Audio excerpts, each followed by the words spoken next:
एक छोटी सी कविता से शुरू करना चाहती हूँ। निवेदिता झा की कविता है।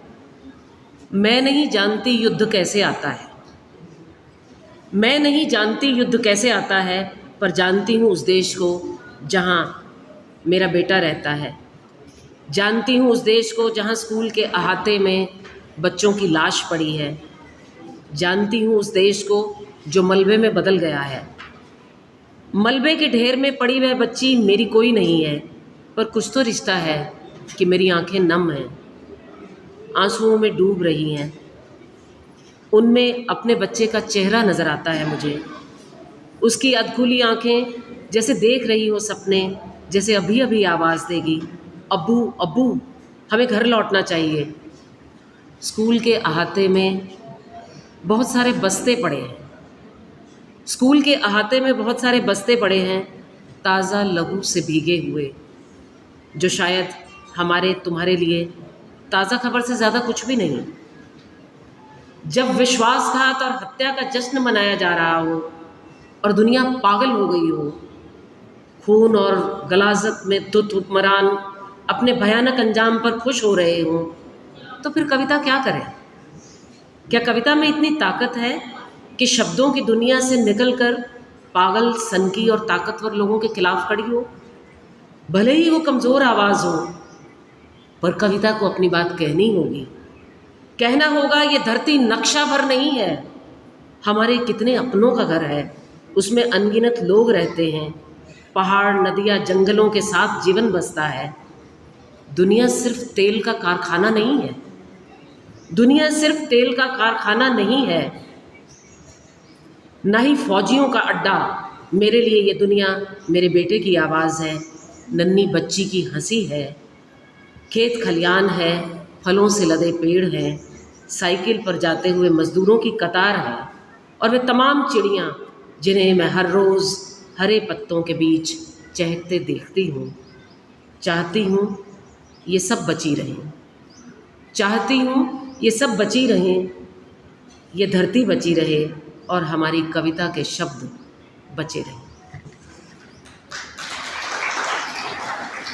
साथियों, इस कविता से शुरू करने का एक मकसद था।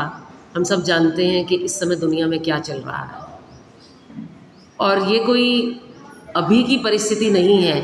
पिछले कई बरस से दुनिया के कितने ही कोनों में लगातार संघर्ष चल रहे हैं, और वो संघर्ष किस चीज़ के लिए है? कोई न्याय पाने के लिए संघर्ष नहीं है। वो संघर्ष है दुनिया के तेल पे कब्जा करने के लिए, दुनिया के संसाधनों पे कब्जा करने के लिए, दुनिया के ऊपर अपना गलबा कायम करने के लिए। ये सब संघर्ष लगातार चल रहे हैं, और ये दुनिया इस तरह से संघर्षों से भरी हुई है कि उसका खामियाजा सबसे ज़्यादा सबसे कमज़ोर तबकों को भुगतना पड़ रहा है, जो ज़ाहिरी तौर पे इस पूरी दुनिया में औरतें और बच्चे हैं। गाज़ा का ज़ख्म रिस रहा है, 60,000 से ज़्यादा बच्चे जहाँ पे मारे जा चुके हैं। उसके तुरंत बाद अभी आपने ईरान का देखा, 160 बच्चों की खबर आई। ये सिर्फ एक खबर है, इस खबर के नीचे कितना कुछ छिपा हुआ है, कितने ज़्यादा वॉर क्राइम्स छिपे हुए हैं, इसको हम लोगों को देखना पड़ेगा। ये कौन सा समय है जिस समय में हम जी रहे हैं? क्या हमें लगता है कि कुछ चीज़ें कह देने मात्र से ही चल जाएगा? हमारे महिला दिवस का गुणगान करने से ही कुछ चल जाएगा? या ये मान लेने से कि महिलाओं को बराबरी के हक मिल गए हैं, ये चल जाएगा? ये नहीं चलेगा, ये कतई नहीं चलेगा। इस समय पे हर साल यूनाइटेड नेशंस ऑर्गेनाइजेशन, संयुक्त राष्ट्र संघ, एक नारा देती है कि इस साल का नारा क्या होगा, और इस साल का नारा है rights, justice, action for all women and girls. अधिकार मिले सब महिलाओं को, उनको न्याय मिले, और उसके लिए कुछ एक्शन किया जाए। और अभी आप देख रहे हैं कि एक्शन क्या कर रहे हैं हुक्मरान? लगातार हुक्मरान एक एक्शन कर रहे हैं, गलबा जमाने का, युद्धों की होड़ का, हथियारों की दौड़ लगातार उसमें चल रही है, जिसमें जन सामान्य के नागरिक अधिकार बिल्कुल खारिज किए जा रहे हैं। जहाँ पे कोई किसी तरह का मसला नहीं है कि किसी को स्वास्थ्य की सुविधा चाहिए, किसी को सांस लेने का स्पेस चाहिए, किसी को साफ पीने का पानी चाहिए, किसी के जख्म रिस रहे हैं उसे अस्पताल चाहिए। ऐसी कोई चीज़ हुक्मरानों ने नहीं छोड़ी। लगातार ऐसे ऐसे ठिकानों पे, गजा में लगातार हमने देखा ऐसे ऐसे ठिकानों के ऊपर हमले किए जा रहे हैं कि हॉस्पिटल नष्ट हो जाएं, स्कूल नष्ट हो जाएं, महिलाएं बिल्कुल विस्थापित जीवन जीने के लिए मजबूर हैं। किसी शख्स का पैदा होना, इस दुनिया में आना कोई तय तो नहीं है कि उसको रोक लिया जाए कि हाँ जब युद्ध ख़त्म हो जाएगा, जब अस्पताल की सुविधा मिलेगी तभी बच्चा पैदा होगा। अस्पताल की सुविधा कभी भी चाहिए। किसी को तकलीफ़ है, सांस लेने में दिक्कत है, किसी को बिल्कुल कोई ऐसा रोग आ गया है कि उसको बचाना बहुत ज़रूरी है, आपके पास अस्पताल नहीं है क्योंकि बमबारी करके वो गिरा दिए गए हैं, वो ख़त्म कर दिए गए हैं। तो ये जो खामियाजा युद्धों की इस ज़मीन पर, ये पूरा आंकड़ा है कि 50 किलोमीटर के अंदर युद्ध क्षेत्र के 50 किलोमीटर के दायरे में बहुत सारी महिलाएं रह रही हैं दुनिया के तमाम क्षेत्रों में, और वहाँ पर महिलाओं को जिस तरीके से झेलना पड़ रहा है, वो सिर्फ पानी की कमी नहीं है, वो सिर्फ भोजन की कमी नहीं है, वो सिर्फ अस्पताल की कमी नहीं है, वो बहुत सारे यौन अपराध भी उन्हें झेलने पड़ रहे हैं। ये चीज़ अगर हम मान लें कि युद्ध अकेला युद्ध है, वो देख कर आएगा, वो ठीक ठिकाने पे आएगा, ठीक टारगेट पे कहीं कोई अस्त्र शस्त्र दागा जाएगा, वो नहीं है। वो लगातार ऐसा है कि जहाँ से मानवता जितनी ज़्यादा नष्ट की जा सकती है उसी ठिकाने पे, वहाँ पे ही बमबारी की जाएगी। जहाँ पे सबसे ज़्यादा दूसरे को तड़पती हुई हालत में छोड़ा जा सकता है वही किया जाएगा। और ये कोई मानवता का कोई सबक इस समय पे हमारे हुक्मरानों के पास नहीं है।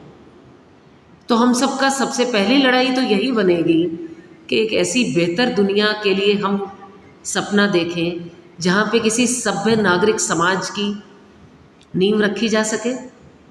अभी हम कहने को सभ्यता के बहुत सारे पाठ पढ़ आए हैं, बहुत सारी चीज़ें हमने हासिल कर ली हैं, तकनीक से हम बहुत आगे बढ़ गए हैं, लेकिन क्या आपको लगता है कि हमने वाकई सभ्य समाज का सपना सच होते देखा है?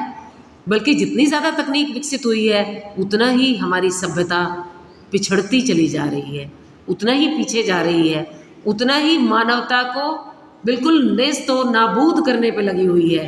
नष्ट कर देंगे, सब कुछ खत्म कर देंगे। हम कुछ नहीं चाहते ऐसा। तो महिला दिवस पे हम क्या चाहते हैं? हम कौन सा समाज चाहते हैं? यूएन का जो नारा है, अब देखिए उसके साथ भी एक बहुत बड़ी चीज़ जुड़ी हुई है कि नारा जो दिया जाता है उसको लागू करने वाला कोई होगा।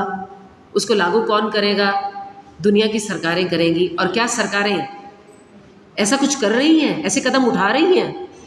आप देखिए नीति निर्धारक जगहों पर हमारा कब का ये महिला आंदोलन ने लगातार लड़ के ये चीज़ करी कि राज्यसभा में बिल पास हो गया कि 1/3 आरक्षण होगा। वो 1/3 आरक्षण इस बारी सरकार ने फिर कह दिया लागू हो जाएगा, लेकिन उसको क्या टाल दिया, 2029 तक टाल दिया उसको कि 1/3 आरक्षण तब लागू होगा। उससे पहले परिसीमन होगा, नई से सारी की सारी आपके मतदाता क्षेत्र गिने जाएंगे, चुने जाएंगे, उसके हिसाब से होगा। लेकिन क्या आप समझते हैं कि उस समय लागू कर देने मात्र से क्या महिलाएं उस तरह से सक्षम हो पाएंगी? वो नहीं हो पाएंगी। आप ये देखिए बहुत ही अजीब चीज़ें हैं। पूरे संसद के कार्यकाल में कहीं एजिंग विमेन को लेके, उम्र दराज औरतों को लेके, बढ़ती हुई उम्र की औरतों की तकलीफ़ों को लेके कोई सवाल नहीं पूछा गया है पूरी संसद में। अगर ये सवाल नहीं पूछा गया तो आप क्या समझते हैं कि 29 में कुछ महिलाएं आ जाएंगी जो शायद आरक्षण लागू होने से प्रतिनिधित्व तो कर लेंगी, पर क्या वो इस बात के लिए तैयार होंगी? क्या वो सवाल उठा पाएंगी? क्योंकि सवाल पहले चल ही नहीं रहे। महिलाओं के लिए कोई ऐसे सवाल चल ही नहीं रहे, उनकी कोई सामाजिक सुरक्षा के ऊपर बात चल ही नहीं रही। इतना भर होता है कि बुढ़ापा पेंशन लागू हो गया कह दिया जाता है, पर क्या बुढ़ापा पेंशन उन उम्र दराज औरतों को जिनकी उम्र 80 के आसपास 70-75 की हो गई, जो अकेले रहने को बहुत ज़्यादा मजबूर हैं, और ये संख्या इस समय पे भारत में बहुत ज़्यादा है। करीब 1 अरब लोग हैं जिनकी उम्र 60 साल से ऊपर है, जो भारत में, भारत की जनसंख्या में 140 करोड़ में से 100 करोड़ लोग अगर 60 की उम्र से ऊपर हैं, और जो 2040 तक 2.5 अरब जिनकी गिनती हो जाएगी, तो आप क्या समझते हैं कि हमने यहाँ कितनी सुख सुविधाएं प्रदान की हुई हैं कि उनका जीवन ठीक से चल पाएगा। हालांकि बड़ी उम्र के पुरुषों का जीवन भी चलना बहुत मुश्किल है, क्योंकि बच्चे इस तरीके से ध्यान नहीं देते। तो महिलाओं का आप अंदाज़ा लगा सकते हैं कि वो अपना जीवन किस तरह से चला पाएंगी। अगर कोई महिलाएं नौकरी पेशा थीं और उनके पास सौभाग्य से कोई पेंशन थी, तो उसके कागजात भी संभाल करके रखना। अगर 80 साल की महिला से आप पूछेंगे, जो लगभग 30 बरस पहले रिटायर हो गई, 20 बरस 22 बरस पहले रिटायर हो गई, तो क्या उसके पास वो सारे के सारे कागज़ पूरे शामिल हैं? नहीं मिलेंगे। तो ये क्या चीज़ है? कौन सा भारत है? क्या ऐसा भारत है जहाँ पे मैं अगर बड़ी होकर जीवित रहूँ तो मेरे देखने लायक कोई चीज़ बचेगी? मेरी सार संभाल के लिए, मेरी देखभाल के लिए कोई ऐसी जगह बचेगी? नहीं है। एम्प्लॉयमेंट हिस्ट्रीज हमारी ख़त्म हो जाती हैं। पेंशन्स जो हैं, वो पेंशन जेंडर को देख के कोई खास पेंशन नहीं होती कि एक महिला की ज़रूरत ज़्यादा हो सकती है। एक महिला जैविक रूप से पुरुषों के मुकाबले 5-4 साल ज़्यादा जीवन जीती है। पुरुष की मृत्यु हो जाती है, उससे 5-4 साल ज़्यादा जीवन जीती है। तो क्या उस महिला के लिए कोई ऐसी स्पेशल सुविधा है? क्या महिलाओं के स्वास्थ्य के लिए अभी कुछ खास तरह की नीतियाँ बनाई जा रही हैं? बहुत ज़्यादा झगड़े कर के महिला आंदोलन ने बहुत ज़्यादा चीज़ें कही। अभी भी क्या है, लड़कियों की समस्याओं को इस तरह से देखा जाता है कि लड़कियों की समस्या है। माहवारी की समस्या, अछूतों की समस्या, उसे छिपा करके रखना चाहिए, उसे छिपा करके रखना चाहिए। उसको कोई तकलीफ़ है, उसके बारे में बात नहीं करनी चाहिए। और लगातार ये मान लिया जाता है कि टेकन फॉर ग्रांटेड कि ठीक है, सबको होता है, क्या दिक्कत है, तुम्हें कोई खास परेशानी है, तुम्हें कोई खास तरह का दर्द है, सब महिलाएं बच्चे पैदा करती हैं, प्रसूति का क्या अवकाश है, कोई ज़रूरत नहीं है, हम लोग भी तो काम कर रहे हैं। बहुत ज़्यादा चीज़ें हम लोगों को ये समझनी पड़ेंगी कि महिलाओं का शरीर पुरुषों के शरीर से अलग है, उसकी ज़रूरतें, उसकी दुख तकलीफ़ें अलग हैं। प्रसव करना मतलब गर्भ धारण करना और बच्चा पैदा करना, ये कुदरत की तरफ से एक नियामत है, बहुत अच्छी बात है, लेकिन उसको लेके ज़रूरतें भी अलग हैं। आराम की भी ज़रूरत है, गर्भ धारण हुआ तो पोषण की भी ज़रूरत है, उसको पूरा भोजन की ज़रूरत है। अभी क्या चल रहा है, नीतियाँ भी ऐसी चल रही हैं। हमारे देश की अधिकांश महिलाएं एनीमिया से ग्रस्त हैं, खून की कमी है। अब जिस महिला में खून की कमी है, वो खुद तो उसमें ताकत वैसे ही नहीं है, और अगर वो गर्भधारण की उम्र में है, अगर उसने गर्भ धारण किया है, तो उसके बच्चे को भी कम पोषण मिलता है। और इसका बहुत सीधा सा परिणाम है कि बच्चे कम वज़न के पैदा हो रहे हैं। आप लगातार डेटा उठा करके देख लीजिए, बच्चे कम वज़न के पैदा हो रहे हैं, बच्चों की ग्रोथ बाधित है। मतलब या तो ये होगा कि उम्र के हिसाब से उतनी लंबाई नहीं होगी, अगर लंबे हैं तो वज़न नहीं होगा, तो स्टंटेड ग्रोथ कहते हैं जिसको, बाधित वृद्धि, पूरी तरह से वृद्धि नहीं हो रही बच्चों के शरीर की। तो क्या ये हमारी चिंता का विषय नहीं है? हाँ, ये हो सकता है कि अगर बेटे को कोई तकलीफ़ है तो उस समय शायद समाज एड्रेस कर दे, लेकिन अगर हमारी बिटिया इस तरह की पैदा हुई है जिसको वज़न की कमी है, ठीक है, उसकी वृद्धि नहीं है, उसके बारे में, खुराक के बारे में कोई ध्यान नहीं दिया जाएगा। और सरकार की जो तमाम नीतियां हैं, उसमें आपको क्या लगता है कि जितना पैसा दिया जाता है आंगनवाड़ी में, मेरी बहनें बता देंगी कि वो आंगनवाड़ी में जो खुराक दी जाती है, क्या वो बच्चों के लिए पूरी होती है? समुचित खुराक, क्या प्रोटीन की खुराक बच्चे की वृद्धि के लिए चाहिए? कभी बात होती है? नहीं होती। वो जो पंजीरी या जो चने भुगड़े जो कुछ भी चीज़ दिया जाता है, वो एक लिमिटेड उसमें दिया जाता है। इसी तरह से आपका मध्याह्न भोजन, मिड डे मील वर्कर्स भी यहाँ साथी बैठी होंगी, उनको क्या मेहनताना दिया जाता है कि वो बहुत ही पौष्टिक चीज़ें बनाएं, और क्या बच्चों का राशन आता है जो उनको वाकई पौष्टिकता प्रदान कर देगा। तो हम कैसे उम्मीद कर सकते हैं कि हम एक ऐसा राष्ट्र बनाएंगे जिसमें बहुत स्वस्थ सोचने वाले लोग होंगे, स्वस्थ दिखने वाले लोग होंगे, स्वस्थ काम करने वाले लोग होंगे? क्योंकि लगातार हम ये देख रहे हैं, और ये जो दुभांत या भेदभाव समाज में व्याप्त है, वो सारा का सारा राजनीति में भी वैसा व्याप्त है, वैसा ही सरकारों के निर्णयों में भी व्याप्त है। अभी हमने बात शुरू की थी, क्योंकि निर्णयकारी चीज़ों में महिलाएं नहीं हैं। महिलाएं अगर ऐसी पीस मेकिंग कमेटीज़ में हों, जो शांति वार्ताएं करने वाली कमेटियां हैं, उसमें महिलाएं हों, उसमें सिर्फ 12-14% महिलाएं हैं, बाकी निर्णय ले रहे हैं पुरुष। और वो पुरुष निर्णय लेके ये कहते हैं कि यहाँ हमला करो, यहाँ पे हमने इस संसाधन पे कब्जा करना है, इस देश पे इस चीज़ पे कब्जा करना है, और वो लगातार कब्जा होता है। उनकी ये कोई इच्छा नहीं होती कि शांति स्थापित की जाए, क्योंकि शांति स्थापना का जो लाभ महिला को मिलना है, जो दुख तकलीफ से उसे निजात मिलना है, वो पुरुष के लिए वो दुख तकलीफ है नहीं। एक महिला का प्रसव हो रहा है, युद्ध क्षेत्र में हो रहा है, तो उसके लिए कितनी ज़्यादा तकलीफ है। एक दूध पिलाने वाली माँ है, नर्सिंग मदर, उसको अगर पोषण नहीं मिल रहा है, युद्ध के क्षेत्र में है, तो किसको असर पड़ रहा है? उसको असर पड़ रहा है, पुरुष को नहीं पड़ रहा, क्योंकि पुरुष ने उसको दूध नहीं पिलाना। बहुत सारी ऐसी चीज़ें हैं। मुझे बाथरूम जाना है, मुझे टॉयलेट की फैसिलिटी चाहिए युद्धग्रस्त क्षेत्र में, आप ये मानिए महिलाओं के पास इस तरह की कोई स्वतंत्रता नहीं है। अपना दिल हल्का करने के लिए कोई जगह नहीं है, अपनी तकलीफ़ों को बताने के लिए कोई जगह नहीं है, अपनी बच्चियों को सुरक्षित करने के लिए कोई जगह नहीं है। वहाँ पे जो फौजी आया है, जो कब्ज़ा करने के लिए आया है, वो सिर्फ ज़मीन के टुकड़े पे, संसाधनों पे कब्ज़ा नहीं करता, वो महिलाओं के शरीरों के ऊपर कब्ज़ा करता है, उनके शरीरों को रौंदता है, कुचलता है, और वो देश को नीचा दिखाया जाता है। तमाम तरह के यहाँ पे झगड़े, मणिपुर का हमने कितना बड़ा उदाहरण देखा। यहाँ पे बहुत ज़्यादा टिप्पणियाँ नहीं हुई, महिलाओं को बुरी तरह से यौन उत्पीड़ित किया गया। उसके जब वीडियोस वायरल हुए तो महिला आंदोलन आवाज़ उठा रहा है, लेकिन सरकार ने कोई आवाज़ नहीं उठाई, सरकार ने उसकी भर्त्सना नहीं की, और उन व्यक्तियों को जो पहचाने जा रहे थे उसके ऊपर सजाएं नहीं दी गई। लगातार ऐसा हो रहा है। हरियाणा में हमने खेल मंत्री संदीप सिंह के खिलाफ महिला आंदोलन ने लंबी लड़ाई लड़ी, इसमें तमाम तरह के जन संगठन साथ जुड़े, लेकिन क्या न्याय मिल पाया?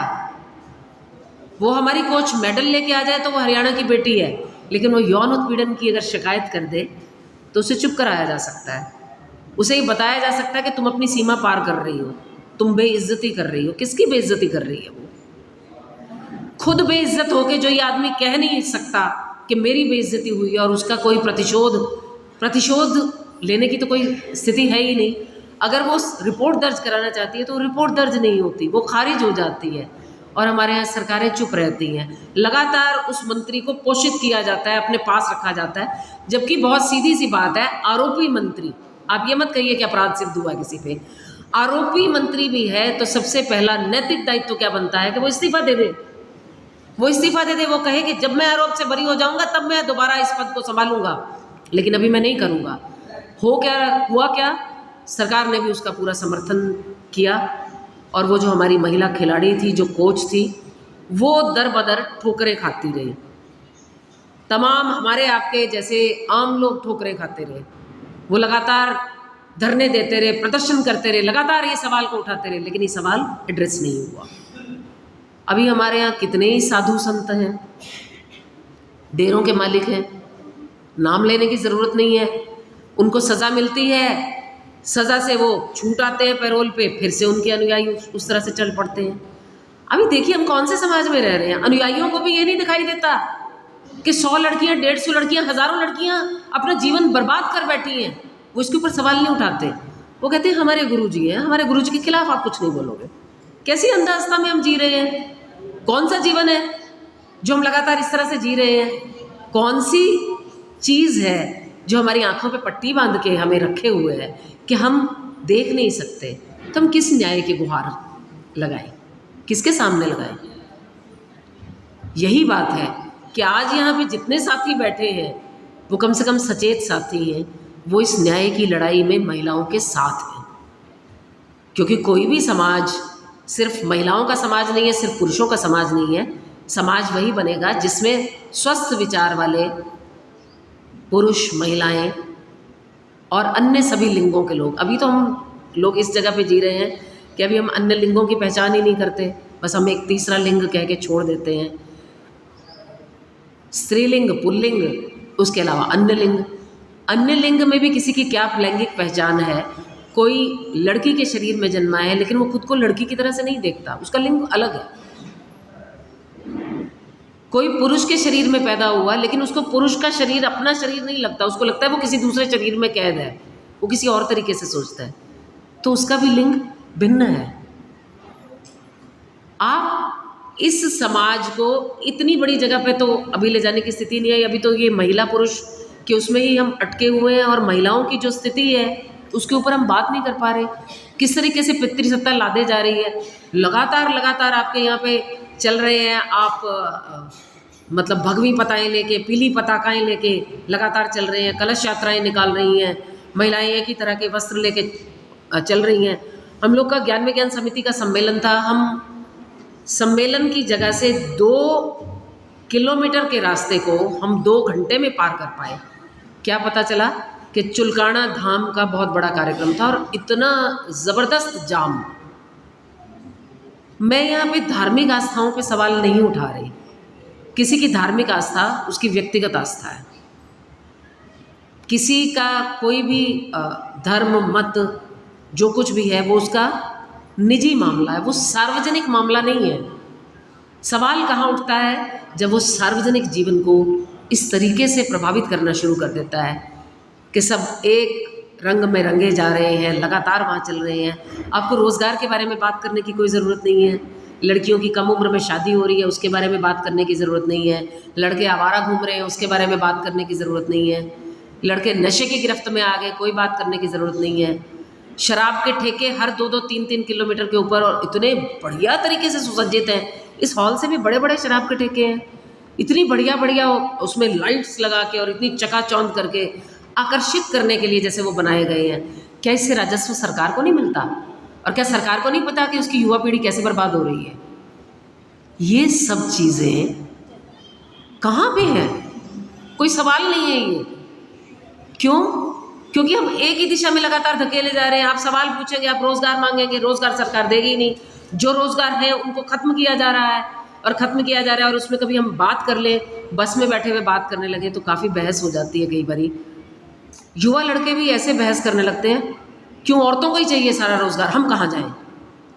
आरक्षण के नाम पे हम झगड़ा कर रहे हैं, लड़ाई कर रहे हैं, लेकिन ये नहीं पूछ रहे कि आरक्षण के लिए हम झगड़ा तो इतना कर रहे हैं, क्या पोस्टें हैं? पोस्टें हैं उतनी? अभी आप क्या कर रहे हैं? चपड़ासी की नौकरी के लिए, ग्रेड 4 की नौकरी के लिए PhD पढ़े हुए लोग इंटरव्यू दे रहे हैं। कौन सा सभ्य समाज बनाया हमने? कौन से युवाओं के लिए रोज़गार छोड़ दिए? शिक्षा नीति हमने लागू कर दी नहीं। शिक्षा नीति को लेकर लोग बहुत खुश भी हैं, बहुत कह रहे हैं, लेकिन आपकी शिक्षा नीति में कितनी सारी चीज़ें ऐसी हैं।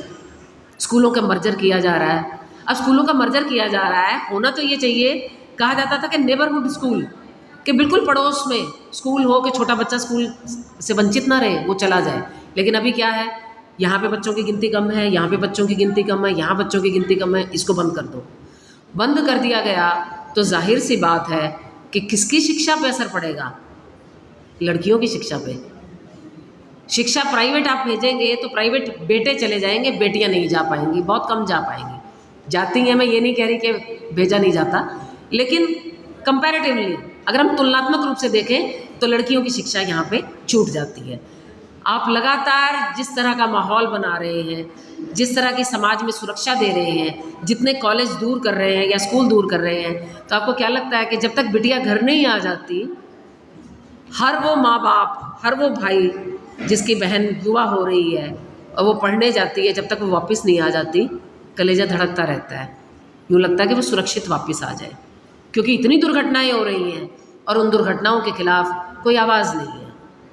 आपके पास बस का साधन नहीं है, या बसों में सीटें ऐसी नहीं है कि आधी सीटें महिलाओं के लिए रख दी जाएं, आधी पुरुषों के लिए रख दी जाएं।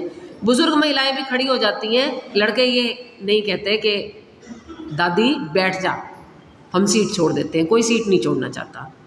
तो ये स्पेशल ज़रूरतें, स्पेशल नीड्स, इसको कहाँ एड्रेस किया जा रहा है? इसको समझता ही नहीं समाज।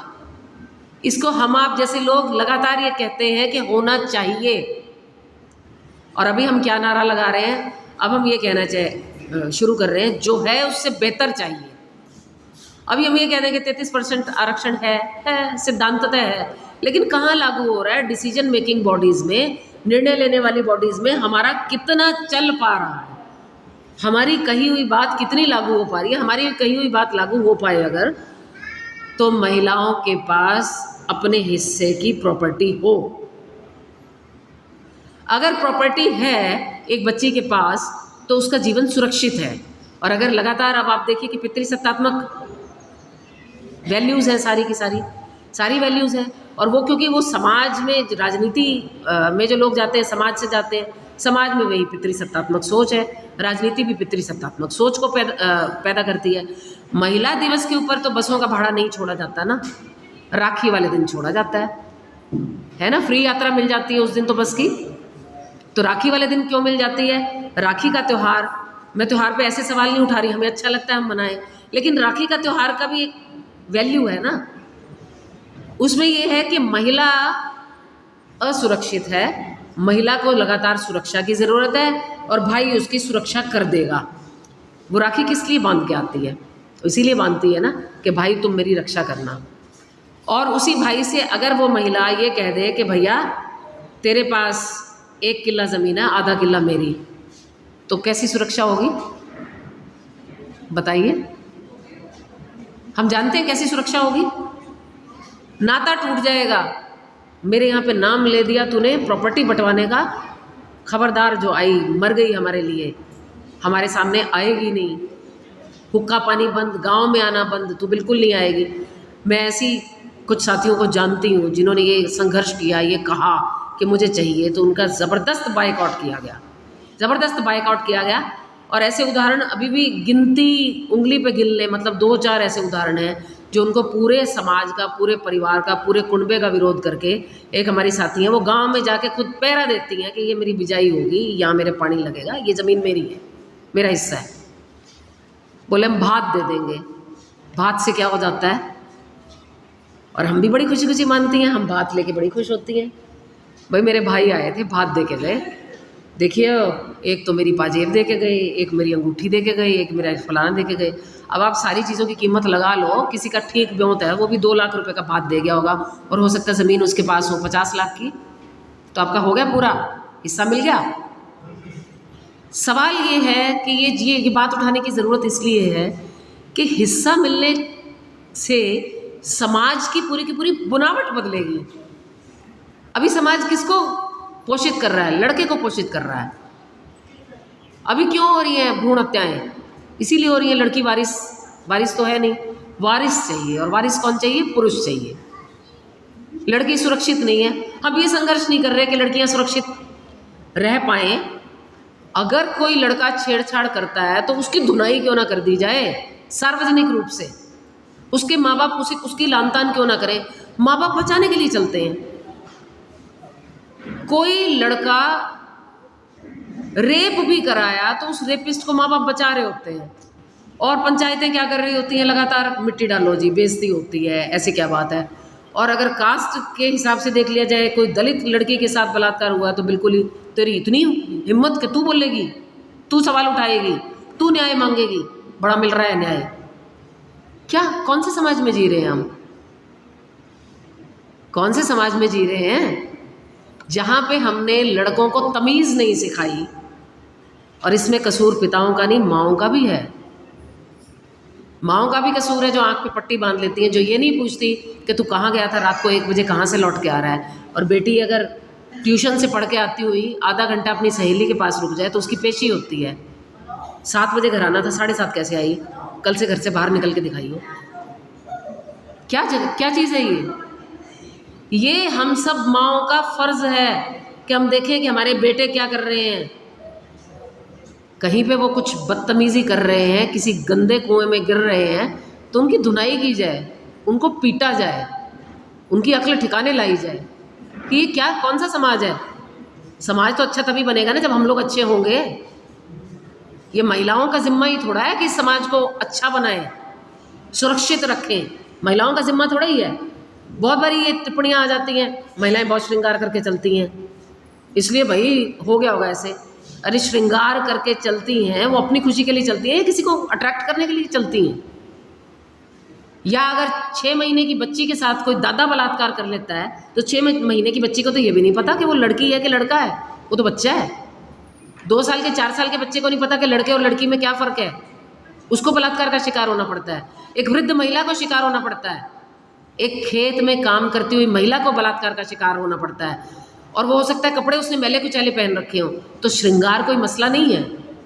कपड़े का पहनना ना पहनना भी कोई मसला नहीं है, क्योंकि जब गंदी नज़र देखती है, वो गंदी नज़र आपको कपड़ों के अंदर से भी मतलब ऐसा बचने का मन करता है कि ये व्यक्ति क्यों घूर रहा है। और बिल्कुल गारंटी की बात है कि कम से कम उत्तर भारत में तो जो महिला पैदा हुई है, वो महिला बड़ी हो गई और उसके साथ एक आधी कोई घटना ना हुई हो, आंख मारने की, गलत फप्ती कसने की, छेड़छाड़ करने की, कहीं छूने की, चुन्नी खींचने की, मतलब हज़ार तरह की चीज़ें यौन उत्पीड़न की कोई ना कोई घटना उम्र के किसी न किसी मोड़ पे हुई होगी। और बिल्कुल ये बात नहीं है, एक महिला जा रही है, पीछे से दिख रहा है कि महिला शरीर है, ये नहीं पता कि उसकी शक्ल देखोगे तो पता चलेगा ना कि उम्र कितनी है, तब भी ये सब चल रहा है। पीछे से किसी ने हाथ मार दिया, किसी ने फप्ती कस दी, किसी ने कुछ कह दिया, तो क्या मतलब है कि महिला का शरीर दिखना ही बहुत वो हो गया। इसमें कपड़ा पहना है, कैसा पहना है, कैसा नहीं पहना है, श्रृंगार किया है कि नहीं किया है, पढ़ी लिखी है कि अनपढ़ है, सबकी कैटेगरी बराबर है।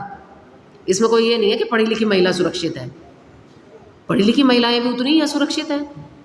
फप्ती कस सकता है कोई भी राह चलता बेवकूफ़ नकारा आदमी भी।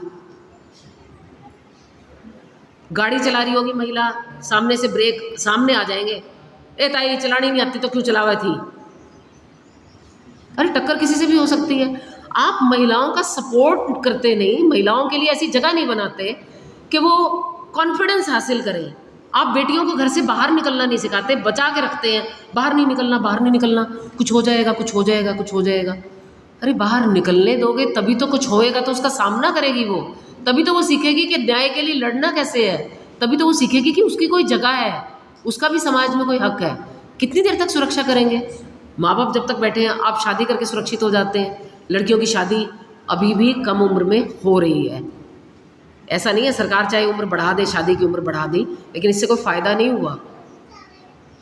इससे कोई फ़ायदा नहीं हुआ कि लड़की की उम्र बढ़ाने से उसकी सुरक्षा बढ़ गई हो, बिल्कुल नहीं हुई। कम उम्र में शादियाँ अभी भी हो रही हैं।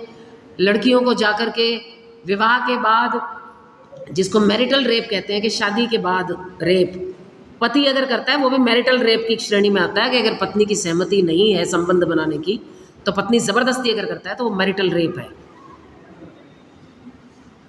वैवाहिक बलात्कार। उसके खिलाफ कितनी महिलाएं आवाज़ उठाती हैं? क्या वो सुरक्षित है? परिवारों के अंदर छेड़छाड़ होती है। ऐसी घटनाएं भी सामने हुई हैं कि शराब पी करके पति की बजाय कोई और व्यक्ति महिला के कमरे में घुस गया और उसके साथ ज़बरदस्ती की। कौन सा समाज है? तो कहाँ की सुरक्षा है? क्या शादी या एक सिंदूर लगा लेने से या बिंदी लगा लेने से, सुहाग चिन्ह धारण करने से किसी की सुरक्षा हो जाएगी? बिल्कुल नहीं होगी। जब तक हमारे समाज की मानसिकता नहीं बदलेगी, जब तक हमारे नीति निर्धारक जो हैं उनके बीच में हमारी महिलाएं नहीं बैठेंगी ताकि वो बता सकें कि जायज़ क्या है, नाजायज़ क्या है, वो ये ज़रूरतें रख सकें कि महिलाओं को पोषण की ज़रूरत है, महिलाओं को अनाज भी चाहिए, प्रोटीन भी चाहिए, दालें सस्ती करो, महिलाएं बताएंगी, पुरुष नहीं बताएंगे। तेल सस्ता करो, महिलाएं बताएंगी कि खाना कैसे बनाऊं मैं, और खाना बना भी लिया जैसे तैसे तो भूखा कौन रहेगा? औरत ही रहेगी। सबको जैसे तैसे खिला करके वो भूखी औरत रहेगी। जब तक नीति निर्धारक जगहों पे औरतें नहीं आएंगी, तब तक कोई बराबरी का सपना नहीं देख सकते हम। वही बात कि जब तक युद्धों की जहाँ घोषणाएं हो रही हैं, उन फैसलों को के खिलाफ शांति वार्ताएं करने में महिलाएं नहीं आएंगी, तब तक कुछ नहीं होगा। और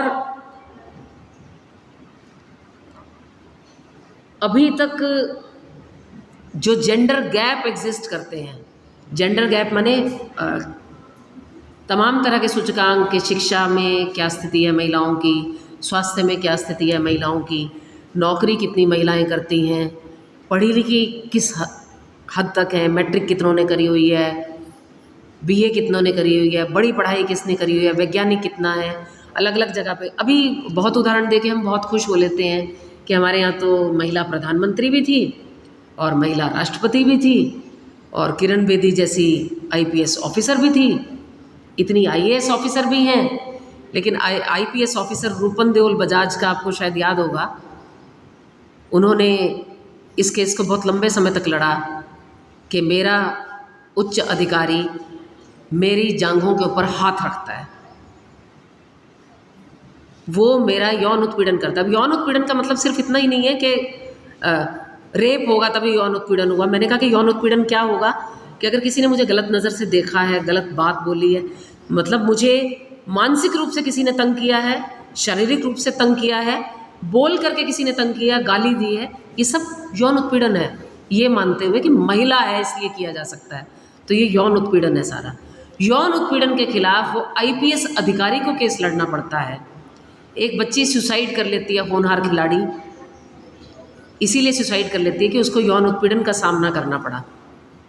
आप IPS ऑफिसर के खिलाफ लगातार नारे लगाते रह जाते हैं, आप मंत्रियों के खिलाफ लगातार नारे लगाते रह जाते हैं, और मंत्रियों के खिलाफ भी आपने केसेस किए, महिलाएं लड़ाई लड़ रही हैं, मंत्री बरी हो जाते हैं, उनका सम्मान किया जाता है, लगातार है ना, सम्मान किया जा रहा है, फूल मालाएं पहनाई जा रही हैं। तो कौन सा घृणित सा समाज है ये? कौन सा समाज है जो ये नहीं मानता? हम ये कह ज़रूर सकते हैं कि यत्र नार्यस्तु पूजन्ते रमन्ते तत्र देवता, नारियों की जहाँ पूजा होती है वहाँ देवता निवास करते हैं। पर महिला आंदोलन का ये कहना है, या महिला दिवस पे हमारा ये कहना है कि हमें पूजा नहीं चाहिए, हमें पूजा नहीं चाहिए। आप पूजा करके जब देवी कहते हो तो इसका मतलब देवी में सबसे ज़्यादा सहन शक्ति है, वो कुछ भी बर्दाश्त कर सकती है, उसके साथ कुछ भी किया जा सकता है। आप कुछ भी करते रहो, देवी है बोलेगी थोड़ा, देवी में बहुत ताकत होती है सहने की। हमें देवी नहीं बनना, हम देवी के पद की मांग नहीं करती हैं। हम क्या मांग करती हैं? हम ये मांग करती हैं हमें बराबरी का हक चाहिए, हमें खान पान में बराबरी चाहिए, हमें बोलने में बराबरी चाहिए, हमें समाज में बाहर निकलने में बराबरी चाहिए, हमें समाज के हर जगह पे बराबर का पार्टिसिपेशन चाहिए। हम शिक्षा बराबर की हासिल करें, हम नौकरियों में बराबर आगे आएँ, हम गलत चीज़ का विरोध कर सकें, हम न्याय की आवाज़ उठा सकें, हमें इसलिए बराबरी चाहिए। और इस बराबरी के लिए ही हम 8 मार्च मना रहे हैं। ये नहीं कहा जा सकता, अभी दर्शना जी ने पहले इतिहास रखते हुए कहा था 19वीं सदी 20वीं सदी की ये लड़ाई शुरू हुई, 21वीं सदी का एक चौथाई हिस्सा हम आगे बढ़ चुके, और अभी भी ये लड़ाई नए सिरे से हमें फिर से करनी है। क्योंकि काम के बराबर घंटों की बात कर रही थी बहन, काम के बराबर घंटे का, अभी तो श्रम कानून लागू हो गया, आपके घंटे कहाँ 12-12 घंटे काम किए करवाया जा रहा है। आपको कौन कौन सी नौकरियां दी जा रही हैं? इनसिक्योर नौकरियां, पीस रेट वाली नौकरियां ऐसे ही मिल रही है ना, अस्थायी नौकरियां, जिसमें पक्की नौकरी तो है ही नहीं, कच्ची नौकरी आपको मिल रही है। कच्ची नौकरी में शोषण भी किया जा सकता है।